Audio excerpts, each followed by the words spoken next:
அத பத்தி கவலை இல்ல. நான் ஒண்ணு எதுவும் தெரியாத சின்ன பையன் கிடையாது. அது சாதாரண டொமாய் பேட்டன் கிடையாது. அவன் கிட்ட இருக்கிறது மாங்கைத்து ஷேரிங்கன்.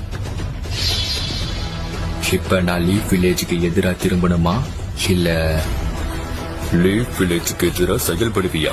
உச்சிகா இடத்தோட பொடிப்பயல. அப்படி ஒண்ணு நடந்தா